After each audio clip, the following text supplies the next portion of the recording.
जय मां शारदे। आज हम शुक्र का 12 भाव में अवस्था फलादेश करना सिखाएंगे।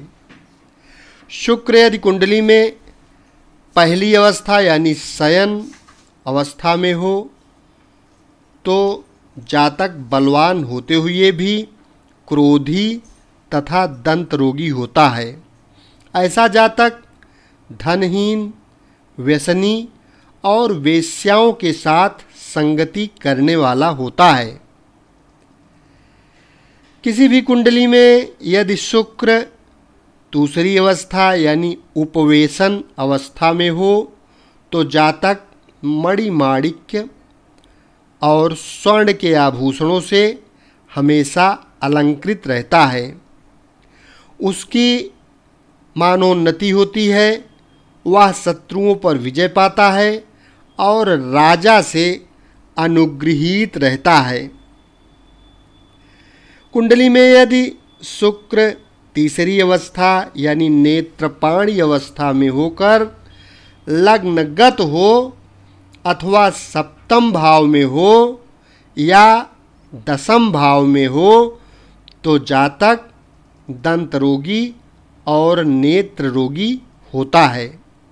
उसे कामदेव की वृद्धि और धन का क्षय अवश्य होता है, परंतु यदि अन्य भाव में स्थित हो तो वह विशाल भवनाधिपति होता है।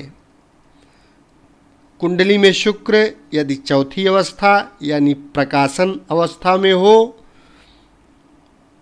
और स्वगृही उच्च अथवा मित्र राशिगत हो तो जातक काव्य विद्या और श्रृंगार आदि कलाओं में निपुण तथा गायन विद्या का ज्ञाता होता है। उसका ऐश्वर्य राजतुल्य होता है और उन्मत्त हाथी की लीला एवं क्रीड़ा आदि में उसे बहुत प्रेम होता है। कुंडली में शुक्र यदि पांचवी अवस्था यानी गमने छम अवस्था में हो तो ऐसा जातक अपनी माता की मृत्यु का जिम्मेदार होता है, यानी उसकी माता की मृत्यु शीघ्र होती है और शत्रुओं के भय से ऐसा जातक भी स्वपक्षीय लोगों के पक्ष में रहता है और कभी शत्रु पक्ष में मिल जाता है, यानी उसका ढुलमुल रवैया रहता है। शुक्र यदि कुंडली में छठी अवस्था यानी गमना अवस्था में हो तो जातक बहुधनी तीर्थ यात्रा करने वाला होता है, उद्यमशील होता है, परंतु उसके पैरों में रोग भी होते हैं। शुक्र यदि कुंडली में सातवीं अवस्था यानी सभा अवस्था में हो तो जातक तेजस्वी, गुणी, शत्रु विजयी, कुबेर तुल्य धनी और हाथी घोड़ा आदि सवारी पर गमन करने वाला तथा श्रेष्ठ मनुष्य होता है।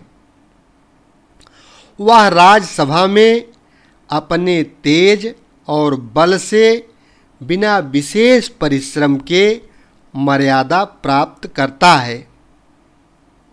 किसी भी कुंडली में शुक्र यदि आठवीं अवस्था यानी आगम अवस्था में हो तो जातक धनागम से वंचित अर्थात दरिद्र होता है, शत्रुओं से हानि होती है, पुत्र तथा स्वजनों का नाश होता है।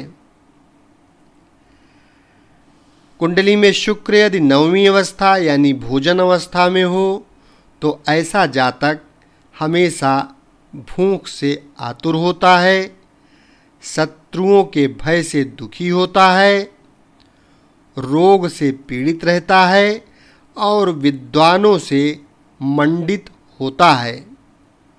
अपनी स्त्री के प्रताप से धनवान होता है और उसे स्त्री का सुख प्राप्त होता है।